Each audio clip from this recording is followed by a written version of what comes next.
자, 오늘 하나님의 말씀 에스라 9장 5절에서 15절까지 말씀 여호와여 주는 의로우시니 라는 말씀의 제목을 가지고 이 시간 살아계신 하나님의 말씀을 받들어 올리겠습니다.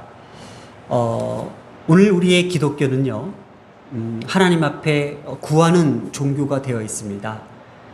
다른 이타 종교와 마찬가지로 열심히 구하면 응답받을 수 있고 잘 구해야만 하나님께서 내게 모든 소원과 또 희망들을 채워주시는 그러한 응답으로 우리는 끊임없이 이 기도의 강구를 강조하고 있는 기독교입니다. 오늘 그림을 하나 보겠습니다. 이 그림을 보면은 하나님의 손과 인간의 손이 이렇게 맞붙어 있습니다. 이 손을 보면서 어떠한 생각이 듭니까? 인간은요, 끊임없이 하나님 앞에 구하는 손을 내밀고 있습니다. 하나님 해 주시옵소서, 하나님 도와주시옵소서, 하나님 이 모든 것들을 채워주시옵소서. 그런데 하나님이 인간에게 내미시는 손은요, 인간의 소원과 인간의 모든 희망적 메시지를 응답해 주시는 손이 아니라는 것을 이 장면을 보면서 저는 다시 한번 하나님의 손에 대해서 생각하게 되었습니다. 자, 이 손은 물에 빠진 사람을 건지는 손과 낙심과 주저와 또 병듦과 아픔과 상처와 눌림 속에서 나를 일으켜 세워주시는 예수님의 손을 보게 됩니다. 그래서 이 장면을 보면서 십자가에 못 박히신 그 못 박힌 자국의 예수님의 손이 인간들을 이렇게 잡아주시는 손을 보면서 이 손은 아래로 향하고 있습니다. 우리의 기도는요, 손바닥이 위로 향하고 있습니다. 하나님, 이 손에 내 소원을 담아주시옵소서. 내가 지금 이렇게 기도하고 있지 않습니까?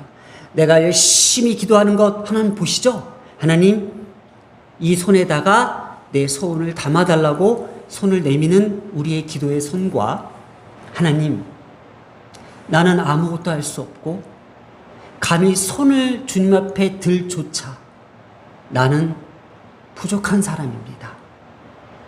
손을 이렇게 내밀어야만 우리 예수님께서 이 손을 어떻게 잡아주실까요?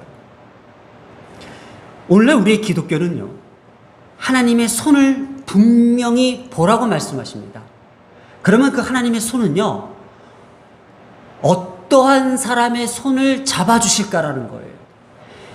에스라서를 통해서 하나님의 손은 어떻게 이해할 것인가에 대해서 이야기하고 있다는 거예요.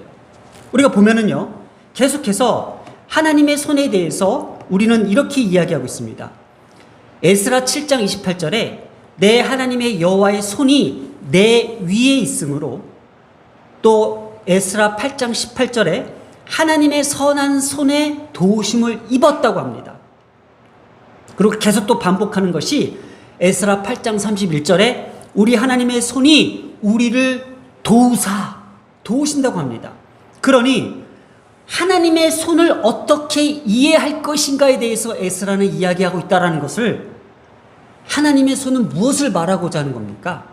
하나님의 손은 우리를 도와주시겠다라는 거예요. 그러면 나는 하나님의 손으로 구원받은 사람이라는 거예요.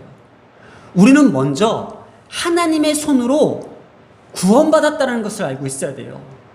우리는 버림받은 사람이고, 우리는 악한 사람이고, 선악과를 통해서 우리를 죄의 저주로 몰아가는 인생들을 우리는 죄로부터 자유할 수 없으며 죄의 자손들이라는 거예요. 그러니 우리는 죄로 살 수밖에 없는 인간들을 하나님께서 구원하셔 죄로부터 자유케 된 몸이라는 것을 알고 있어야 된다는 거예요. 그러면 먼저 이렇게 생각할 수가 있는 거예요. 어떠한 상황을 연상해 보겠습니다. 우리는 버림받아 쫓겨난 어떠한 어린이라고 한번 생각해 봅니다. 그 어린아이가 가정폭력과 아동학대로 쫓겨나서 정말 아무의 도움의 손길이 없었는데 어떠한 노인이 이 어린아이를 이렇게 손을 잡아서 우리 집으로 가자 해서 데려갑니다. 깨끗이 씻기고 또 먹지 못한 아이를 영양식으로 잘 먹여서 잘 성장시킵니다. 공부도 시켰고요. 대학도 보냈고요. 결혼도 시켜서 잘 세상으로 보냈습니다. 그런데 이 아이가 자라나면서 자꾸 나를 걷어주고 나를 먹여주고 입혀주고 살려주고 나를 키워준 거에 대한 감사함과 또한 거기에 대한 양심과 거기에 대한 깊은 은혜보다도 그냥 뭐 이거 해놔라 저거 해놔라 맨날 손을 벌리는 겁니다. 그리고 갖다 흥청망청 쓰고 갖다 또 돈 달라고 그리고 그렇다고 한번 생각해 봅니다. 정말 이 아이를 구원해주고 이 아이를 보살펴주고 이 아이를 키워주고 이 아이들을 건져준 그 사람의 입장은 이 아이한테 무엇을 요구할까? 그것을 오늘 에스라가 이야기하고자 하는 거예요. 자, 그러면 우리는 정말 죄로부터 버림받고 죄로부터 저주받은 이 인생들이 온전하지 못한 이 인생들이 하나님의 손으로 구원받아서 하나님께서 우리를 먹이시고 입혀주시고 영적으로 충만하게 온전케 해주셨는데 우리는 그 온전케 해주시는 분에 대해서 어떠한 기도를 드려야 되는 걸까? 정말 오늘날 우리의 기독교가 자신의 소원을 끊임없이 자신의 탐욕과 탐심으로 가득 찬 그 구하는 손이 먼저일까? 아니면 내가 주의 손으로부터 구원받은 손으로 건진받은 이 손으로 감격과 감사와 하나님을 경외하며 하나님의 말씀과 하나님의 뜻을 따르며 마음을 다하고 힘을 다하여 뜻을 다하여 주님을 섬기며 하나님의 명령을 지키려고 노력하는 것일까? 이 부분에 대해서 성경은 분명하게 메시지를 우리에게 남기고 있습니다. 저를 이렇게 교회가 기도도 안 하고 기도회도 없고 물론 성도들 입장에서 그 갈급함은 충분히 이해를 합니다. 그러나 먼저 그것을 비난하기 전에 기도에 대한 목적, 기도해야 될 이유, 기도에 대한 가장 기본적 원리, 그리고 기도는 누구한테 하는 것일까? 마치 자신의 한풀이를 하듯이 부르짖으며 그것이 속 시원하고 그것으로 마치 정신승리한 것처럼 여겨지는 그 기도가 아닌 진정으로 이 기도를 받으시는 분에 대한 기본적 개념이 먼저 있어야 된다는 것을 우리에게 가르치고 주고 있다는 거예요. 우리가 지난 말씀을 먼저 내용을 다시 한번 살펴보려고 합니다. 지금 에스라는요 2차 포로 귀환을 한 백성들과 또 1차 포로 귀환한 백성들과 함께 모여서 이 예루살렘의 성전에서 함께 하나님의 말씀을 가르치고 나누며 그들을 신앙의 길로 바르게 이끌어가는 것에 대한 비전이 있었던 학사이자 제사장이었습니다. 그런데 그들의 모든 문화와 그들의 모든 어떤 통념들이 이방인들과 접촉하고 그들과 단호히 끊지 않는 아주 잘못된 관례가 있었다는 거예요. 그것이 이방인들과 혼인하여 그들의 가증한 풍습과 이방의 종교를 따르는 죄였습니다. 그래서 우상을 섬기는 이방인들과 혼인은 이들의 이스라엘의 정체성, 선민의 정체성을 근본부터 흔드는 심각한 죄임을 알고 에스라는 자신의 옷을 찢고 자신의 수염과 머리를 뜯으며 기가 막혀 앉았다고 표현하고 있습니다. 외형적으로 예루살렘의 성전이 재건됨으로써 하나님 앞에 제사를 드리고 또 하나님의 자녀로서의 그 위상과 정체성을 회복하는 것처럼 보이기는 했으나 실질적으로는요 그들의 문화와 관습과 그들의 살아가는 모습들을 보면서 하나님께서 선택한 백성으로서의 그 면모를 갖추지 못하고 영적 타락과 침체된 상태에서 머물러 있었던 것을 에스라의 눈에는 보였다는 겁니다. 그래서 에스라가 지금 어떠한 기도를 하고 어떠한 기도를 통해서 다시 한번 신앙 개혁을 일으키는 내용이 바로 오늘 본문 말씀입니다. 에스라의 회개 기도에서 우리가 집중하자고 했습니다. 극한 분노와 슬픔과 상심이 가지고 온 그 하나님 앞에 구구절절 구체적으로 회개한 내용들이 오늘 기록됐다는 점에서 우리는 이 기도의 내용을 분명히 파악해야 된다는 겁니다. 그렇지 않고서는 우리는 맨날 허공을 떠도는 기도, 맨날 자신의 탐욕과 탐심을 가득 찬 그 메시지를 담고 있는 그 기도, 그래서 어떻게 하면 그 기도 응답을 받을 수 있을까 전투적으로 기도한다는 거예요. 그러면 우리 기독교는 타 종교와 다를 게 무엇이 있을까? 그냥 비나이다 구하는 것이 과연 하나님 입장에서는 어떻게 이것을 응답해야 될까에 대한 그것도 생각해 봐야 된다는 거예요. 아, 네가 기도 많이 하는구나. 어유, 네가 금식 기도하는구나. 아, 네가 철야 기도하는구나. 네가 24시간 릴레이 기도하는구나. 아, 네가 1000번의 기도를 드리는구나. 이 기도만이 너의 지극정성 가득한 것이 정말 넘치는구나. 그래서 내가 너를 채워주겠다. 이것이 진짜 우리가 믿는 하나님이실까? 그러면 기도만 하면 다 될까요? 기도만 하면 만사형통일까요? 기도만 하면 마치 알라딘 앰프처럼 모든 소원이 다 이루어질까요? 기도란 에스라가 이렇게 말하고 있다는 거예요. 6절과 15절의 내용을 간략하게 분석해보면 6절에는요, 이렇게 이스라엘의 잘못된 무거운 죄에 대한 객관적인 고백을 드리고요, 7절에는 과거 이스라엘이 지속적으로 범죄한 원죄에 대해서, 이 죄의 저주에 대해서 하나님께서 징계하실 수밖에 없는 것에 대해서 고백을 하고요, 8절과 10절에는요, 이스라엘이 하나님께서 베푸신 은혜가 있었는데 바로 구원받은 그 은혜에 대해서 배신한 죄에 대한 고백이 있었고요, 그리고 11절과 15절에는요, 하나님의 말씀, 그 율법에 근거한 그 구체적인 죄에 대한 고백을 드린다는 거예요. 그러면요, 왜 이렇게 에스라의 기도에 주목을 해야 되는가입니다. 원래 우리의 기독교는요, 이 에스라의 기도에 주목할 필요가 있다라는 것을 성경은 강조하고 있다는 거예요. 에스라는요, 한동안 근심에 사로잡혀 이스라엘에 재건하고자 하는 그의 기대와는 전혀 다른 암울한 현실을 보게 된다는 거예요. 원래 우리의 기독교를 보자고요. 그렇게 많이 기도하고 그렇게 부르짖고 그렇게 간구했는데 정말 이 기도가 과연 옳은 기도였는지, 옳은 예배였는지, 옳은 우리의 신앙생활이었는지를 다시 한번 에스라와 같은 학사가 나와서, 제사장들이 나와서 이것을 짚어주고자 한다는 거예요.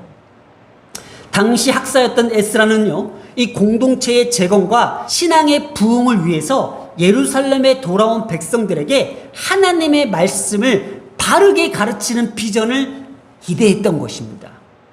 사역자로서 하나님 앞에 죄책감, 부끄러움, 범죄에 대한 거룩한 분노와 이에 따른 내면적 고통이 밀려왔을 것입니다. 그리고 이와 더불어 어떻게든 백성들을 하나님 앞으로 돌이키고 또 하나님 앞에 온전히 세우고자 하는 간절한 마음이 있었다라는 것입니다. 그래서 이 에스라의 회개의 기도의 특이점들을 우리는 지금 하나하나씩 살펴보려고 합니다.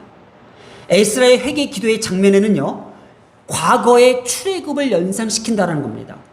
이 같은 모세의 기도를 연상케 하는 것이 이스라엘 백성들이 광야에서 하나님 앞에 범죄했을 때와 같은 맥락으로 보고자 하는 겁니다.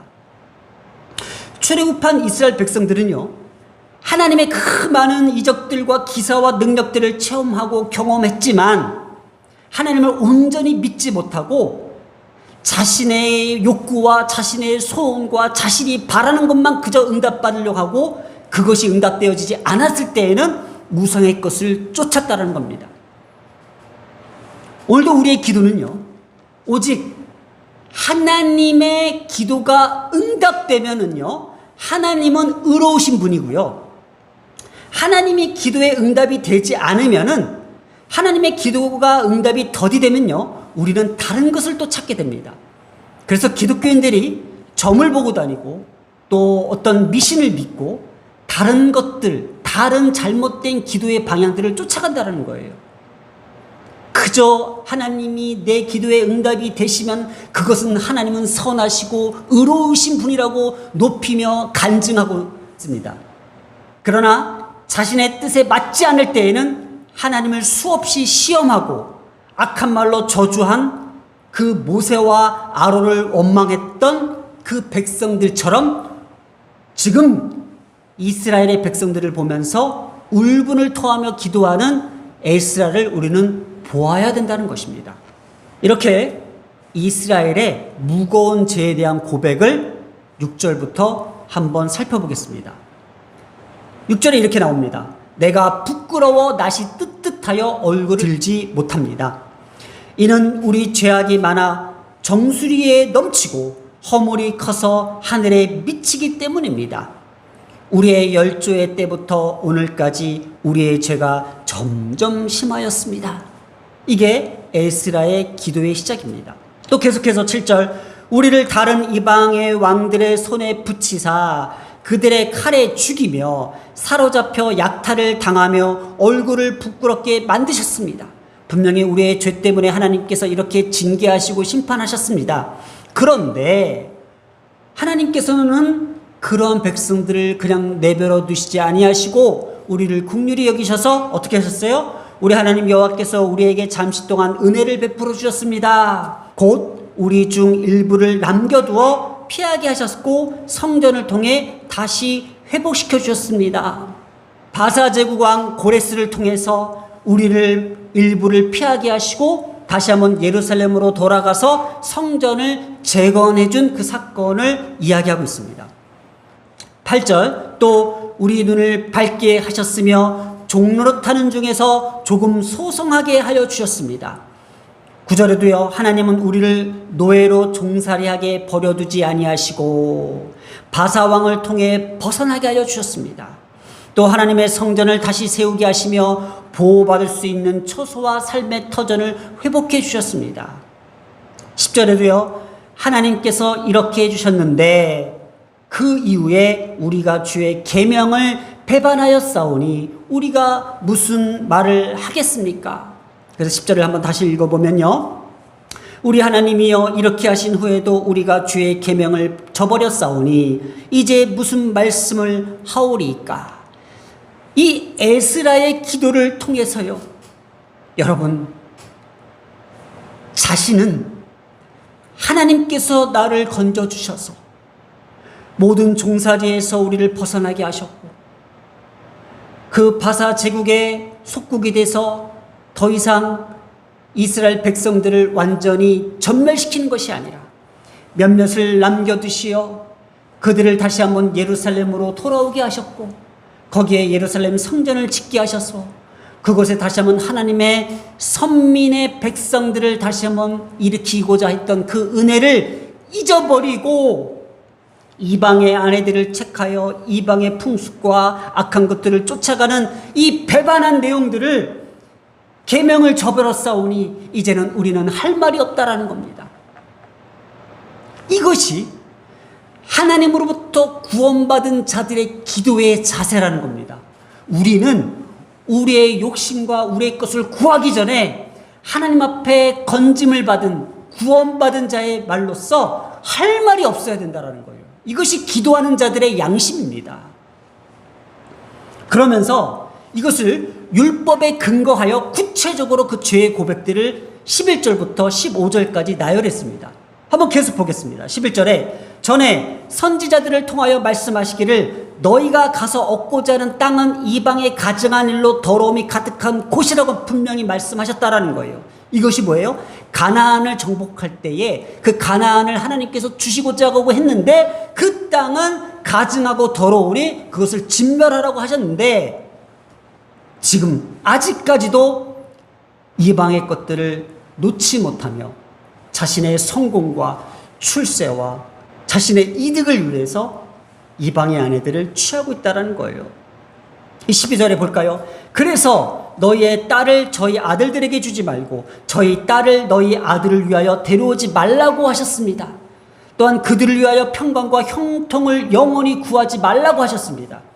그리하면 너희가 왕성하여 그의 땅에 아름다운 것을 먹으며 그 땅을 자손에게 대대로 물려주어 영원한 기업을 삼게 되리라고 말씀하셨다는 것이, 너희들이 가나안 땅으로 들어갔을 때에 이방의 아내를 취하지 말고 이방의 아들들을 데려오지 말라고 했다는 것은, 이방의 딸을 다 취하고 이방의 것들을 다 구하면서 그냥 어떻게 또 잘 먹고 잘 살기 위해서는 형통과 또 어떤 평강을 구하고 있지 않느냐, 이 말인 거예요. 오늘날 우리는요, 하나님을 경외하지 않고 하나님을 두려워하지 않습니다. 그리고 하나님의 도를 따르지 않습니다. 마음과 뜻과 힘을 다하여 하나님만을 섬기지 않습니다. 다른 것도 섬깁니다. 그리고 하나님께서 말씀하신 이 말씀의 계명들을 다 지키지 않으면서도 그냥 내가 원하는 거, 내가 사랑하는 것들, 내가 구하는 것들을 다 취하면서 평강과 형통을 구해달라고 이야기하고 있습니다. 여기에 대한 기도의 모순이 나오고 있어요. 정작 우리는 하나님의 말씀을 따르고 있습니까? 정작 하나님께서 원하시고 요구하시는 것들, 하나님께서 요구하시는 것들을 우리는 지금 붙잡고 있습니까? 아니잖아요. 그러면서도 평강과 형통을 끊임없이 구한다라는 거예요. 13절, 그러나 하나님은 우리의 죄악보다도 형벌을 가볍게 하셔서 백성을 이만큼 남겨주셨습니다. 그러면 인간적 양심을 가지고 하나님 앞에 다시금 회개하고 돌이키고 하나님의 것을 구해야 되는데, 14절에 그런데 어찌 다시 주의 계명을 어기고 그 가증하고 더러운 죄악을 행하는 자들과 통혼을 할 수 있겠습니까? 그러한 파렴치하고 배반한 자들을 하나님께서 다시 건져주셨는데도 또다시 그들은 그 습성, 죄에 대한 습성을 버리지 못하고 있었다라는 거예요. 그러면서 15절 이렇게 마무리하고 있어요.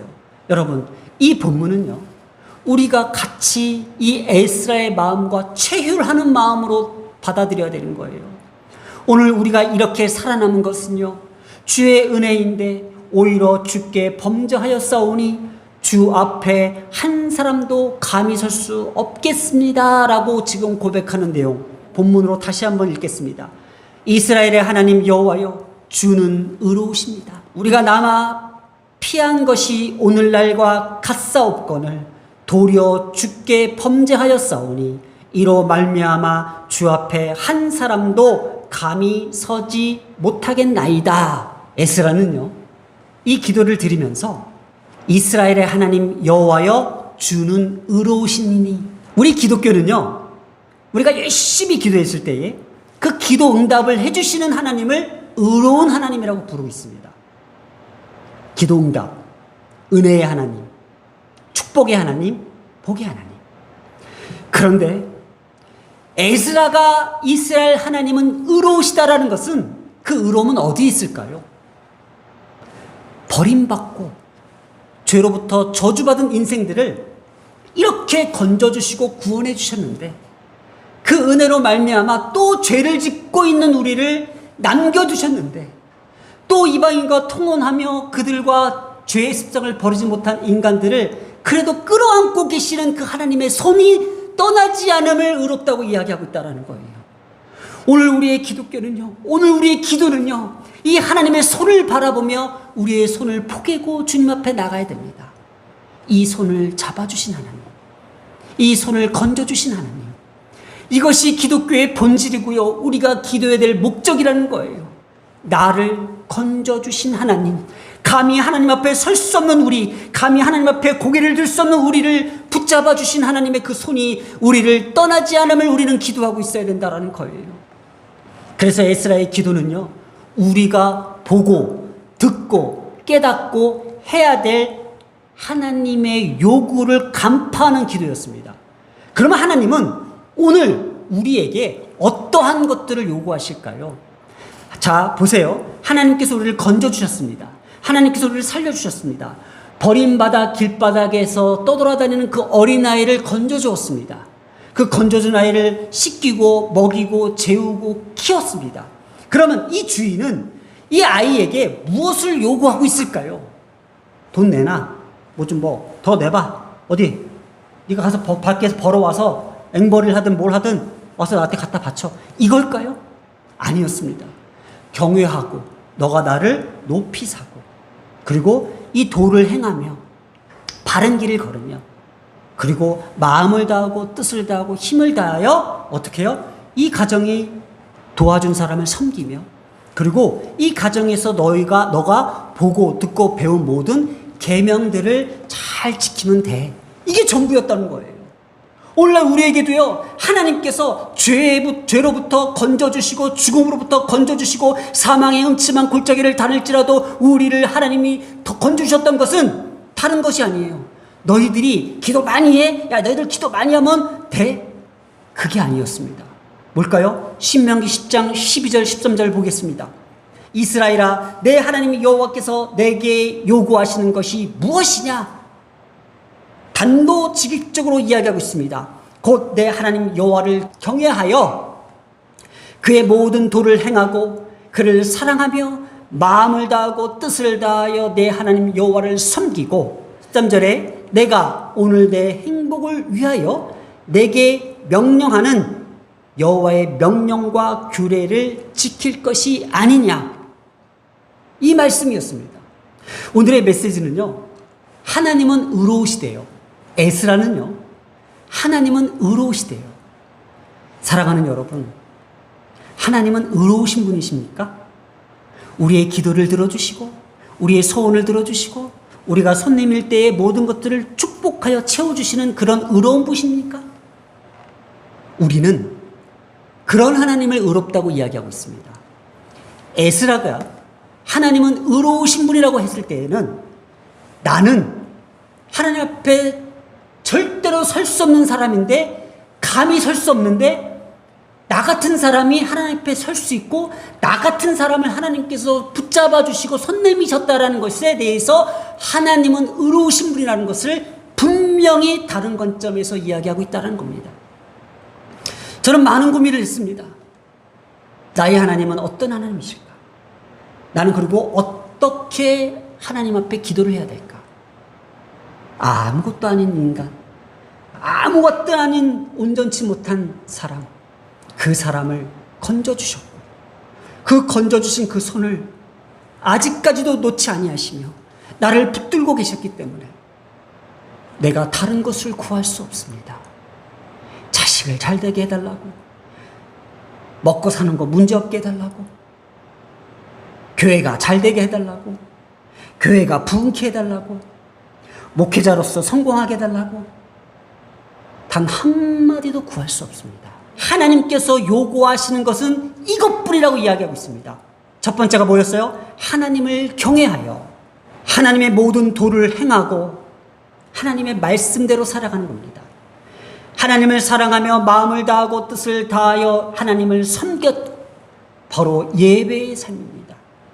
오늘 내 행복을 위하여 내게 명하는 여호와의 명령과 규례를 지키라. 이것이 하나님의 언약을 지키자고 하는 겁니다. 하나님은요, 오늘 우리에게 요구하시는 것은 이것뿐입니다. 오늘 에스라의 본문은요, 참으로 너무나도 소중하기에 지금 2주에 걸쳐서 이 말씀을 전하고 있고 이 말씀을 전할 때마다 계속해서 우리에게 말씀으로 채워주고 계십니다.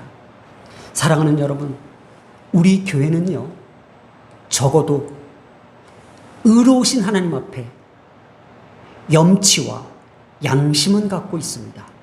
세상적으로 보았을 때는 기도도 부족하고 예배도 부족하고 말씀도 부족하고 많이 부족합니다. 그러나 하나님께서 이 교회를 건져주셨고 하나님께서 목회자를 건져주셨고 살려주셨고 적어도 우리의 가정과 자녀들을 주님께서 구원의 손을 놓지 않으셨다는 그 이 사실만으로도 더 이상 염치가 없어 다른 것을 구할 수가 없습니다. 하나님, 살려주셔서 감사합니다. 하나님, 건져주셔서 감사합니다. 하나님, 온전치 못한 우리를 고쳐주셔서 감사합니다. 그러한 하나님 앞에 양심을 가지고 기도하겠습니다. 사랑과 은혜가 많으신 하나님 아버지, 온전하지 못하고 온전치 못한 이 악한 죄인이 그 세상의 저주에서 건져주셨기에 오늘 이 시간 다른 것을 구할 수 없고 하나님께서 요구하시는 것을 구하고 있습니다. 하나님을 경외하겠습니다. 하나님의 모든 도를 행하려고 노력하겠습니다. 그리고 하나님을 사랑하며 마음을 다하고 뜻을 다하며 하나님만을 섬기겠습니다. 하나님께서 명령하신 모든 명령과 규례를 지키며 다른 것을 구하지 않겠습니다. 이 모든 말씀 우리 주 예수님의 이름으로 기도드렸습니다. 아멘.